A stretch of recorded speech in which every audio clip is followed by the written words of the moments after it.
Vamos ser um pouco otimista agora, você ganhou a presidência. Tá. E qual que é o primeiro passo? Ó, uma das maiores dificuldades que você vai ter é o Congresso. Sim.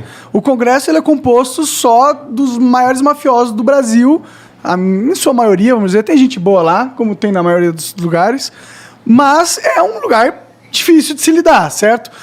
Para você aprovar as reformas que você provavelmente vai querer fazer como presidente, você vai precisar do Congresso. Claro. Né? Você pode falar que você vai compor uma onda e você vai passar muitas novas candidaturas nessa próxima eleição e eles vão te ajudar, ok? Mas isso parece utópico pra caralho.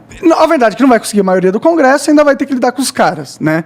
Como que você lida com os caras? Porque esse foi um dos maiores problemas do Bolsonaro ele como presidente, entendeu? Tipo, ele queria governar, mas ele por ser o Bolsonaro, ser inábil de se comunicar, inábil politicamente, ele teve que comprar os caras.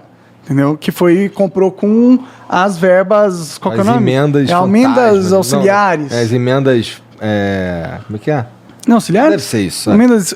Orçamento secreto. Isso, orçamento exato. secreto. Que é bilhões e bilhões que ele usa pra meio que ganhar poder político ali Abraçou dentro. o Centrão. E aí, mas. Aquilo que ele falava que não ia fazer, não vou chamar nunca o Centrão para governar. Hoje vai lá o chefe da Casa Civil, o ministro mais importante dele, que manda hoje até no Paulo Guedes, é do Centrão. Né? Como que você faz isso, cara? Como que você governa? Como que você governa e passa coisas no Congresso sem abrir a perna para esses caras? Porque até agora foi uma missão impossível para todo mundo que tentou. Não, eu vou te dizer o seguinte, Marco. Primeiro, não existe isso. O país está mal e o presidente é bom. Tá? O país está mal porque o presidente é ruim.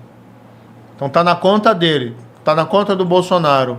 Moro, desculpa, deixa esse chato aqui um pouquinho. Puxa o microfone pra tu. Tá, perdão. Tá na conta do Bolsonaro. Tá na conta do Bolsonaro o desemprego, tá? A inflação, tá?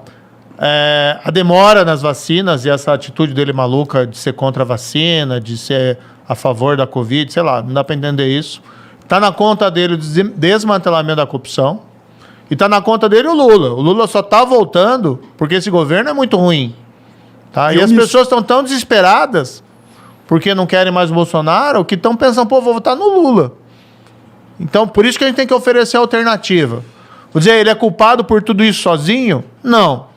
Agora, quando o país vai mal, quem que é o culpado? É a senhorinha que rala todo dia, trabalha, é o pai de família lá que pega o ônibus para ir trabalhar e a pessoa que está passando fome, o cara no sertão que está caçando lagarto, eles são culpados? Ou é o cara que está sentado na cadeira de presidente da República? Sim. O maior culpado é o cara que está sentado na cadeira de presidente da República. Que ele teve dificuldade com o Congresso? Teve. Que ele teve dificuldade com o Supremo? Teve.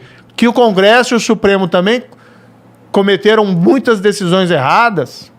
Para mim, os três Sim. poderes estão capenga, velho. Agora, o país vai mal porque o presidente é ruim. E Mas não é uma só por questão causa pessoal. dele, né? Não é só por causa dele, né? Mas não... Tipo, eu entendo que Sim, ele mas é não um mau gestor da coisa toda, mas é que, como você falou, Não é sozinho. o Brasil também não é só a presidência, tem Sim, todos não é sozinho. Mas assim, o que eu não consigo aceitar, às vezes é aquela noção assim, o país vai mal, mas o presidente é ótimo, porque não deixaram ele governar. Isso é conversa. Não, com certeza. Né? Ele não tinha que pôr por o Aras exemplo. lá. Ele não tinha que pôr o Aras lá. Ele não tinha que fazer um monte de coisa. Esse é um exemplo. Ele tinha que ter sido contra a vacina? Não. Ele tinha que ficar falando para as pessoas que a pandemia é uma gripezinha, que não tem perigo nenhum, que não precisa usar máscara, que a solução é todo mundo pegar a doença, e a gente tem aí 620 mil vítimas. Não estou dizendo que ele é culpado pelo vírus. Não é. O vírus é um fenômeno mundial. Agora, cá entre nós, quando Como você tem uma lidar com emergência dessa, você precisa ter um líder que diga as coisas certas. Sim. Só o fato de você ficar trocando o ministro da Saúde várias vezes dentro da pandemia já mostra que você não está sabendo o que você está fazendo, né? Pelo menos. E vamos colocar numa hipótese aqui. Se eu tendo ido para o governo, se ele tivesse apoiado os meus projetos de combate à corrupção, tá? Será que a gente não teria conseguido aprovar no Congresso? Prisão em segunda instância, ali no começo. Não. Olha, sim. se tivesse posto para votação, tivesse tido apoio do presidente da República, tinha aprovado. Em 2019, tinha. Não, ele poderia ter ajudado muita coisa. Poderia ter ajudado. Vou te colocar um exemplo aqui. Eu, como ministro, em fevereiro, eu apresentei lá o projeto de lei anticrime. Pô, que era um baita projeto. Né? Que era de combate à corrupção, mas era combate a crime organizado, combate à criminalidade violenta. É um projeto... Você pode até criticar um ponto ou outro, tá? Não concordo com isso, tá, tudo bem, vai discutir no Congresso. Mas era um projeto que mudava, que melhorava muito o cenário. Tinha lá a prisão em segunda instância. Tinha lá a prisão do cara que foi condenado no júri por assassinato em primeira instância. Aí foi no Congresso. Aí o Congresso também não foi legal. Demoraram para votar. Votaram lá em novembro. Mexeram e pioraram. Tá? Naquilo que pioraram, foi para o presidente e o presidente podia vetar. O presidente podia vetar aquilo que fizeram para prejudicar o combate à corrupção. Eles restringiram lá a prisão de corrupto. Colocaram umas regras lá que torna praticamente impossível você prender, aquela prisão preventiva, alguém que cometeu crime de corrupção. Mexeram, a Câmara fez isso, foi errado que a Câmara fez isso. Restringiram lá essas colaborações, essas delações. Por quê? Porque não querem outra Lava Jato. Tá? E aí foi para o presidente da República. Eu tinha falado com o presidente da República, isso foi lá em dezembro. Presidente, tem que vetar boa parte das mudanças que fizeram na Câmara. E eu tinha costurado um acordo no Senado que se o presidente vetasse, tinha costurado um acordo, tá? E tem parlamentares aí que podem confirmar. A Simone Tebet conhece isso, por exemplo. Esse acordo. Falei lá com gente do PMDB também. Na época, o líder do governo, até o Fernando Bezerra, o Eduardo Braga, Simone Tebet, o Muda Senado. Eles tinham me dito que confirmariam o veto do presidente. Aí eu falei, presidente, tem que vetar isso aqui. Isso é importante. É no teu programa. O senhor foi eleito dizendo que ia combater a corrupção, que ia combater o crime violento. O projeto é esse. A gente estava fazendo isso. Mas a Câmara foi lá e alterou para pior. Alterou para pior isso. Presidente, pode deixar que eu vou vetar. O que você pedir, ele falou eu vou isso. vetar. Entendi. Colocou para mim Uhum. que o que viesse ia ser vetado. E eu costurei o acordo que o veto dele ia ser mantido. Aí eu viajei, tranquilo, era final de ano, fui tirar férias. Meu filho estava estudando, fazendo intercâmbio no Canadá. Fazia 6 meses que eu não via meu filho. Aí fui para o Canadá encontrar meu filho. A minha esposa e minha filha ficaram no Brasil. Estava muito cara a passagem. Né? Conclusão, não, então vai passar o Natal com ele. E o resto da família fica aqui, separa a família no Natal, mas enfim, é caro a passagem para o exterior. Pode crer. Né? Aí fui lá, encontrei ele estava lá em Toronto, uma cidade lá perto de Toronto. Aí fui ficar com ele, curti o meu tempo livre com ele. Era Natal. No dia 23 de dezembro, a gente pegou um carro e foi para uma estação lá de esqui, que ele gosta de esquiar. É caro também, mas estava fazendo um esforço ali. Natal, pô. Para Natal, para ele poder esquiar. E de viagem, conversando com meu filho, daí me ligam lá do Planalto. O ministro lá que auxiliava o Bolsonaro, e me diz, olha, o negócio é o seguinte, o presidente vai vetar, vai acolher parte dos seus pedidos de veto e outros não. E assim, ele concordou em vetar aquilo que era menos importante. Entendi. Aquilo que era mais importante, que ele precisava vetar, por exemplo, diminuir a possibilidade de prisão de corrupto, ele não vetou e podia ter vetado. Tinha tal que criaram lá o tal do juiz de garantia, que é um negócio que dificulta. O Brasil não está preparado para isso. Ele podia vetar, ele não vetou. E aí ele me liga, eu paro o carro, tento ligar para ele várias vezes, ele não me atende. Até que eu consigo, né? Sigo a estrada, chego lá no lugar onde eu ia, a gente para almoçar, mas consigo lá que ele me ligasse. Aí ele me liga, estou almoçando com meu filho, saio ali do restaurante para falar e Ele me disse o seguinte: Moro, eu não vou vetar essa parte e tal. Cara, eu não sou um cara de me humilhar, entendeu? Mas eu implorei pro presidente, ao telefone. Falei, gente, compromisso que o senhor teve nas eleições, combate à corrupção, combate ao crime violento. É importante que o senhor vete tudo ali que a gente está pedindo. Falei, ficamos ali quase meia hora falando, e eu pedindo. Moro, quando você voltar, a gente se encontra que eu vou explicar para você. Explicar o quê? Né?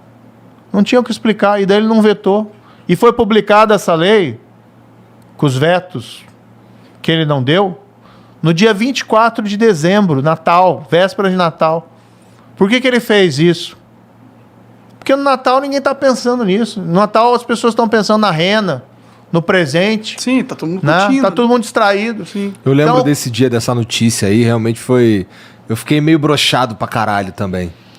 Cara, eu fiquei indignado. Eu tava lá, aquele foi o momento assim que caiu toda a ilusão que eu tinha, né? Que eu tinha tido o negócio do COAF, tinha tido lá as declarações dele que queria interferir na Polícia Federal, tinha tido lá a nomeação de sabe Deus quem lá, que nem era a melhor pessoa para procurador-geral, que era um cara que falava mal da Lava Jato. Né? Foi a primeira Aras, vez que foi nomeado um cara que não tava na lista lá. Na lista tríplice. Né? E um cara que falava mal da Lava Jato. Aí o cara é eleito, dizendo que suporta a Lava Jato, e ele nomeia um cara que fala mal da Lava Jato. Né? Aí, assim, aquele momento... É que ele falou que ele acabou com a Lava Jato porque acabou a corrupção no governo dele. Conversa fiada, né? Ele tá abraçado lá com gente que foi... Não é nada pessoal, entendeu? Mas hoje, por exemplo, um dos caras que manda no governo é o Valdemar da Costa Neto, que é o cara que foi condenado por suborno no Mensalão, que era o cara que estava com o Lula. Então ele pegou os caras que estavam com o Lula e tá tudo com ele hoje. Sim. Né? E o cara vem falar que é contra a corrupção. Então, mas daí ele não vetou, né? Eu penso, porra, que presente de Natal que o cara Te deu. me deu, né? Que estragou a minha viagem com meu filho e tal, mas aí Tu não. ficou chateadaço mesmo? Vou curtir o meu filho e que tal, bom, que bom, esqueça, né? que bom, Vamos que bom. bola pra frente. Aí eu até tenho um Twitter meu, né? Um tweet, desculpe. Que eu tava andando lá ainda em Toronto. Aí eu encontro uma estátua do Churchill lá numa praça em Toronto. E tem aquela famosa frase dele, do discurso dele, né? Que quando a França cai, né, na Segunda Guerra, frente aos nazistas, e ele faz um discurso inflamado, e ele basicamente, we shall never surrender, nós nunca vamos nos render, vamos lutar na praia, vamos lutar nas colinas, vamos lutar até o fim, nunca nos renderemos, e vamos ganhar essa parada, né? Então daí eu peguei vi aquilo lá, tirei uma foto, postei, que era mais ou menos o meu estado de espírito, entendeu? Desapontadíssimo com o presidente da República, que tinha, sim, né, traído tudo que ele tinha prometido, tinha traído a população. Na minha opinião, porque ele não quer que, vamos dizer, que tenha um sistema contra a corrupção que seja forte. Ele não quer esses instrumentos fortes, porque ele tem os problemas legais dele. Ele vetou isso. Mas, assim, você também não pode baixar a cabeça, entendeu? Você tem que olhar e vamos chutar a bola para frente, vamos resgatar um futuro, vamos pensar que se você perdeu uma batalha, você tem ainda uma guerra pela frente e você não pode desistir. Porque se você for desistir disso, esqueça, né? E você... Por isso que é um pouco, tá, sabe? A gente tá falando, por que você aceitou colocar a sua... Eu fico indignado quando eu tô vendo essa situação no país. Todas essas mentiras sobre a Lava Jato, sobre o combate à corrupção, esse desmantelamento. A gente vê as pessoas sofrendo. E eu vou te dizer, se for reeleito Bolsonaro ou se for eleito Lula, o país vai mergulhar numa crise econômica, porque ambos não sabem o que fazer. O governo que não deu certo, que é o atual. Se o governo fosse bom, cá entre nós, acho que o país estava crescendo. A gente tava numa situação boa agora. A inflação não estava alta, o desemprego não estava elevado. Teve 4 anos, tá? Teve a pandemia e tal, mas veja os Estados Unidos. Taxa de desemprego nos Estados Unidos está em 5%.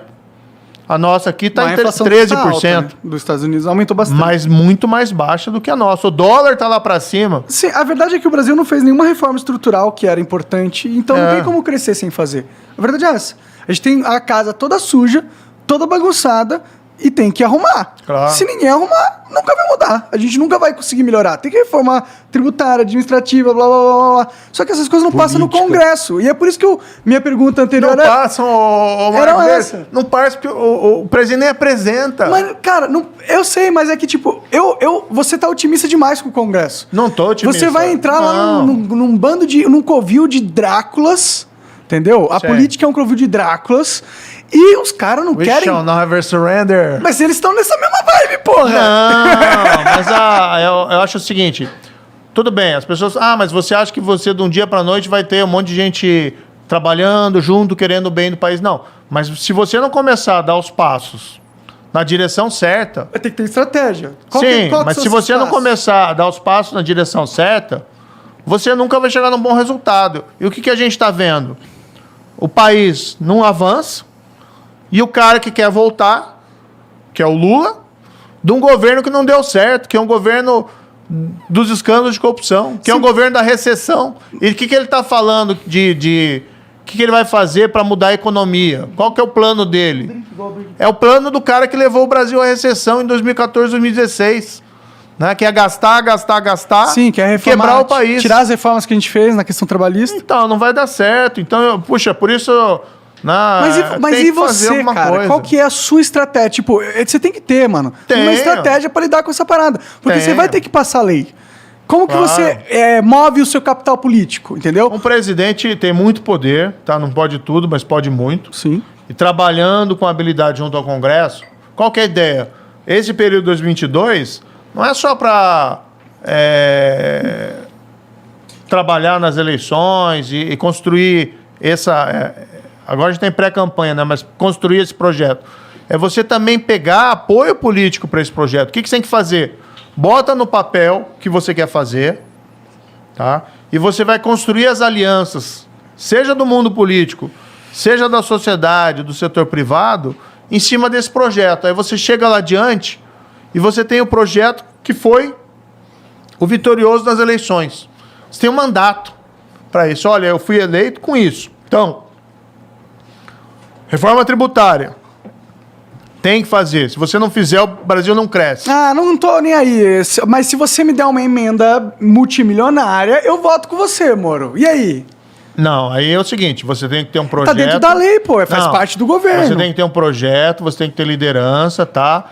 Mas você tem que ter limites onde você vai. Não é o projeto, não é o meu projeto a gente repetir mensalão. Se for para governar assim, eu não quero. Só que eles agora institucionalizaram o Não, mensalão. se for orçamento secreto, também é um negócio que eu não quero. Mas Eu é acho que tu a tinha gente que tem jogar. que ter princípio, gente. Vamos dizer que se tu for presidente, eu acho que tu tinha que jogar com a opinião pública o tempo inteiro, cara. No sentido tem que trabalhar. No sentido de, porra, olha só. Família, olha só, tô tentando fazer esse negócio aqui, ó, pro Sim. Brasil andar. E esses caras aqui não querem, mas olha só, eu tô tentando isso aqui, ó. Como Acho que- presidente, você tem que fazer isso mesmo. Acho que se tu joga com a opinião pública e Sim, o teu não, bagulho é tem legal, apoio, tem apoio. faz todo veja, sentido. algo que eu me comprometi. Tá? Acabar com a reeleição para presidente da República. Não seria deu incrível. certo. Não, vai ser feito. Eu me comprometi, pode escrever na pedra. Tá? E se tu não conseguir, tu faz o quê? Vou te dizer, se eu te Tu, mandar... tu vai lá e concorre à reeleição? Não, veja só. Se o presidente da República, no começo do mandato, encaminha um projeto acabando com a reeleição para presidente da República, inclusive para ele, o Congresso aprova na hora. Será? Totalmente. O Congresso, os caras não querem você de novo lá depois. Vai ser muito fato que você está abrindo mão do poder. Mas você você teria tá que abrindo. fazer isso pra eles também, né? Eles vão aprovar. Outra coisa que eu vou colocar para vocês. Fim do foro privilegiado. Seria ótimo. Acho incrível também. Tá. Também. Se o presidente da República apresentar no Congresso Mas tem umas ressalvas aí no fim Não, do foro sem privilegiado. ressalva. Pra todo mundo. para todo mundo, se ele der... Por isso que, assim, as pessoas precisam ter fé que tem gente que faz a coisa certa. Precisam de exemplo. Presidência e tal, etc. Tudo bem. projeto, precisa voltar ao crescimento econômico, emprego, precisa dialogar, mas as pessoas também precisam de exemplo, precisam começar a acreditar em alguma coisa. Então, você apresenta lá um projeto, emenda constitucional, acaba que for privilegiado para todo mundo, inclusive para o presidente da República. Tá? Se você mandar, acaba para todo mundo, mas não o presidente da República, aí não dá. Sim, Porque você perde o terreno moral. claro. Agora, se você apresenta acabando para todo mundo, inclusive para você, o Congresso não vai aprovar, eu acho que aprova. Eu acho Será? que se você joga Aprova. pra opinião pública, aí eu acho que aprova. Não, você Eu acho que trabalha tem mais com os dois. chance, É. mas mesmo assim vai ser muito difícil. O Congresso, ele aprovou, ele tirou que o Bolsonaro tinha vetado o fundo de 5,7 bilhões de reais, o fundo eleitoral, né? E aí eles derrubaram o veto do presidente para aumentar o dinheiro que eles ganham para 5,7 milhões de reais. Entendeu? Ah, mas Ele esse não é veto cai entre nós, foi veto de mentirinha, né? Não, tudo Eu bem, eu veto concordo, aqui, eu eu veto concordo. aqui, Mas eu sei que vocês vão... você eu tô lá. ligado, eu tô Então ligado. deixa eu jogar aqui pra nossa plateia. Tô ligado. Eu pra sei que é dizer isso. eu sou o cara... Isso que me enoja nessa Mas o porra ponto não é toda. nem esse. O ponto é, o Congresso não tem o menor pudor. Pega mal pra nossa sociedade saber que o Congresso votou pra aumentar o próprio dinheiro que os políticos vão ganhar pra 5,7 bilhões. Pega mal pra caralho. Todo mundo ficou sabendo. Eles não estão nem aí. Eles passaram essa porra e foda-se. Pau no nosso cu e Por isso que foda-se. você precisa começar a ter exemplos bons e começar a ir na direção certa. Vai mudar do dia pra noite? Não. Mas se você não começar, se a gente começar a partir do pressuposto, e eu vejo muita entrevista, assim, né, de jornalista, tal, etc., as pessoas às vezes me perguntam, mas como é que você vai governar sem corrupção, sem suborno, sem, né, ter esses esquemas? Como é que você vai fazer? Olha, se a gente não puder acreditar que o Brasil pode ter um governante honesto, que a gente pode ter alguém fazendo coisa certa, aí a gente tem que realmente pegar um avião e ir embora. Entendeu? Aí é desistir do país. Muita gente faz isso. Mas não é o caminho. Eu concordo que não não é o seja o caminho. Eu também concordo. Não é o caminho. Então a gente Mas é que eu precisa- sou muito descrente nessa parada e tal. Eu sei que você tá sendo otimista porque é o seu papel, entendeu? Você não pode chegar lá e falar, não vou conseguir. Não, Monark, veja assim, quando a gente começou a Lava Jato lá, ninguém acreditava. Alguém acreditava que um dia o dono da maior empreiteira do Brasil ia ser preso, cumprir pena. E cumpriu. Fez lá um acordo, mas ficou lá 2 anos, 3 anos preso. Acho que foi 2 anos e 8 meses, sei lá. Mas ficou. Antes esses caras não ficavam um dia, não ficavam 1 hora, não ficavam 10 minutos presos. Porque sequer investigava, sequer julgava, sequer prendia. E você vai mudando, né? Os Estados Unidos era um país extremamente corrupto no começo do século XX. Né? Era a era dos barões lá da corrupção. E mudou. A Dinamarca sempre foi a Dinamarca? Não foi. Mas mudou por causa de um processo social também, né? A gente precisa de educação, a gente precisa de tudo isso aí, né? E foi Precisa, na demorado. verdade, é um processo complexo. Liderança, sociedade, projeto. Ou seja, você precisa de tudo. Né? Ninguém muda o país sozinho. A Lava Jato, as milhões de pessoas foram às ruas protestar contra a corrupção. Então não foi só lá ó, o juiz, o procurador, o policial. Tem todo um contexto Tem favorável, todo um né? contexto.